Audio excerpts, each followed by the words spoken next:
From Hanoi, local boy. Take the second corner for the home team. Klasemen sementara grup B Piala AFF 2024 kelar laga Timnas Laos versus Timnas Filipina sudah diketahui. Duel tersebut berakhir seri 1-1 di New Laos Stadium, Vientiane, Minggu, 15 Desember 2024, malam waktu Indonesia Barat. Laos unggul duluan lewat gol bunuh diri Michael Baldisimo, 34. Sementara, Filipina sukses menyamakan skor 1-1 lewat Sandro Reyes, 77. Hasil itu membuat Laos mengumpulkan 2 poin dari 3 pertandingan yang sudah dilakoni. Sementara, Filipina juga mengumpulkan 2 angka dari 2 laga. Skor seri tersebut justru menguntungkan Timnas Indonesia.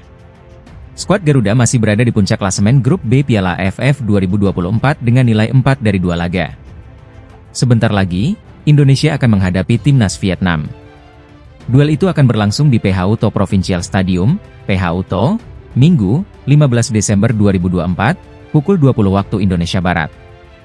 Vietnam sendiri meraup 3 poin dari 1 pertandingan. Penting bagi Indonesia untuk mencuri paling tidak 1 poin dari laga tandang kali ini. Dengan begitu, Indonesia akan tetap berada di puncak klasemen usai matchday 3. Sebab, anak asuh Shin Tae-yong tidak akan bermain di matchday 4 yang berlangsung 18 Desember 2024. Setelah itu, Indonesia akan menjalani laga hidup mati melawan Timnas Filipina. Pertandingan tersebut akan berlangsung Sabtu 21 Desember 2024 malam waktu Indonesia Barat. Berikut klasemen grup B Piala AFF 2024. 1. Indonesia, main 2, menang 1, seri 1, kalah 0, poin 4, selisih gol 1, 4-3.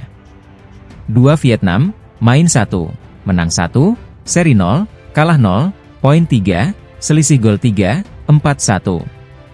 3. Filipina, main 2, menang 0, seri 2, kalah 0, poin 2, selisih gol 0, 2-2. 4. Laos, main 3, menang 0, seri 2, kalah 1, poin 2, selisih gol 3, 5-8. 5. Myanmar, main 2, menang 0, seri 1, kalah 1, poin 1, selisih gol 1, 1-2. Bentrokan Timnas Indonesia kontra Timnas Vietnam pada penyisihan grup B Piala AFF 2024 di Stadion Fitri PHU To, Minggu, 15 Desember 2024, bakal syarat emosi. Setelah Thailand dan Malaysia, berikutnya Vietnam adalah seteru berat bagi Timnas Indonesia. Laga ini merupakan reuni kali pertama, setelah Timnas Indonesia 2 kali memukul sekaligus memupus harapan Vietnam di putaran kedua kualifikasi Piala Dunia 2026. Shin Tae-yong tak hanya sukses mengalahkan The Golden Star Warriors pada laga kandang dan tandang dengan skor 1-0 dan 0-3. Namun, pelatih asal Korsel itu juga membuat arsitek kondang Eropa, Philippe Troussier, meletakkan jabatan pelatih Vietnam dan pulang ke Prancis. Namun, kondisi timnas Vietnam lalu dan sekarang sudah berbeda. Pada 21 dan 16 Maret silam, timnas Indonesia bisa 2 kali menjinakkan Vietnam karena diuntungkan situasi internal saat itu sedang kurang harmonis. Akibat rentetan hasil buruk di kualifikasi Piala Dunia 2026, posisi Philippe Troussier digoyang publik Vietnam. Apalagi timnas Indonesia, yang diperkuat beberapa pemain hasil proses naturalisasi, berada 1 tingkat di atas Vietnam. Bergabungnya Jai Itzes, Justin Hubner, Ivar Jenner, Hom Haye, Rafael Struijk, Ragnar Oratmangoen, Nathan Choyaon, dan Sandy Walsh membuat Vietnam seolah jadi inferior. Misi balas dendam itulah yang diusung Kim Sang SIK dan pemain timnas Vietnam saat menjamu Muhammad Ferrari dan kawan-kawan di Piala AFF 2024 kali ini.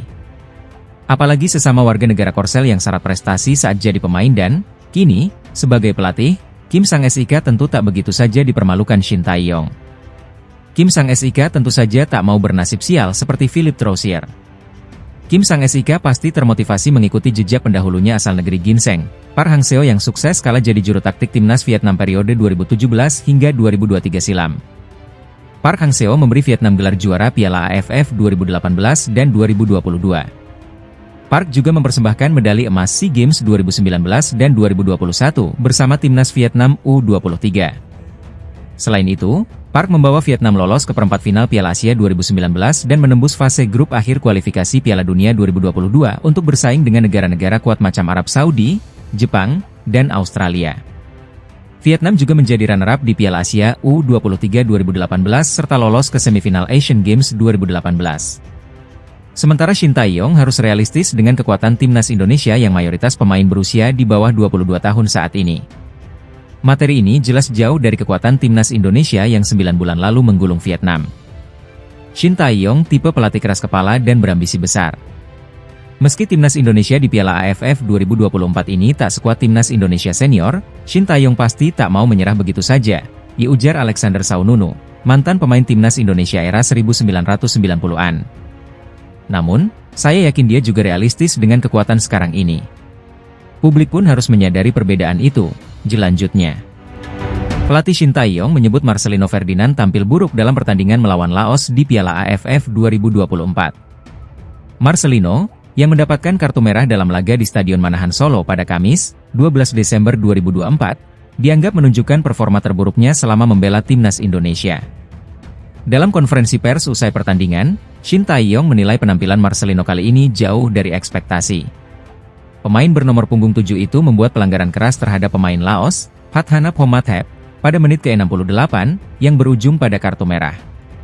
Akibatnya, timnas Indonesia harus bermain dengan 10 pemain hingga akhir laga yang berakhir imbang 3-3. Performa Marcelino Ferdinand hari ini adalah yang terburuk, ucap Shin Tae-yong saat menjawab pertanyaan awak media. Kartu merah ini juga berdampak serius bagi skuad Garuda. Marcelino dipastikan absen dalam pertandingan berikutnya melawan Vietnam, yang akan digelar pada Minggu, 15 Desember 2024, di Viet Tri Stadium.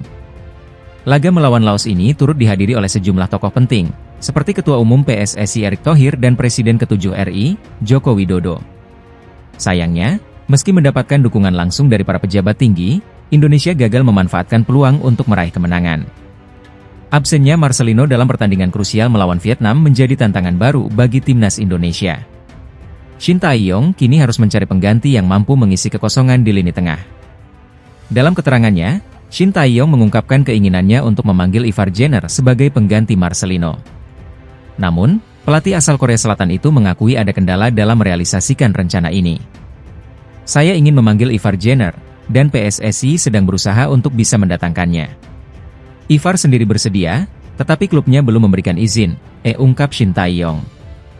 Ivar Jenner, yang saat ini bermain di klub Belanda, dinilai memiliki kemampuan untuk mengisi peran penting di lini tengah. Namun, dengan waktu yang terbatas, timnas Indonesia harus memanfaatkan sumber daya yang ada untuk menghadapi pertandingan sulit melawan Vietnam. Absennya Marcelino Ferdinand menambah tantangan bagi timnas Indonesia yang akan bertandang ke markas Vietnam. Meski demikian, Shin Tae-yong dan timnya tetap optimis untuk memberikan performa terbaik demi menjaga peluang di Piala AFF 2024. Timnas Indonesia menggusur Vietnam dari puncak klasemen grup B setelah di hasil Piala AFF 2024 hari ini bermain imbang 3-3 melawan Laos di Stadion Manahan, Solo, Kamis, 12 Desember 2024. Namun, timnas Indonesia akan menghadapi lawan berat di pertandingan berikutnya, yakni melawan tuan rumah Vietnam, Minggu, 15 Desember 2024. Vietnam malam ini tidak bertanding setelah di laga perdana menang telak 1-4 melawan tuan rumah Laos. Pertandingan versus Indonesia adalah laga kedua bagi Vietnam di fase grup B Piala AFF 2024, sedangkan bagi timnas Indonesia adalah pertandingan ketiga. Di pertandingan terakhir grup B, timnas Indonesia menjamu Filipina, Sabtu, 21 Desember 2024. Dua tim peringkat atas grup akan memastikan diri lolos ke semifinal Piala AFF 2024. Grup A Piala AFF 2024 ditempati Thailand, Malaysia, Singapura, Kamboja dan Timor Leste. Sedangkan grup B dihuni timnas Indonesia, Vietnam, Laos, Myanmar dan Filipina. Di pertandingan malam ini, timnas Indonesia dikejutkan gol Laos yang dicetak Poon Sombuon Panyafong pada menit ke-9 dan Phathanap Homathep di menit ke-13.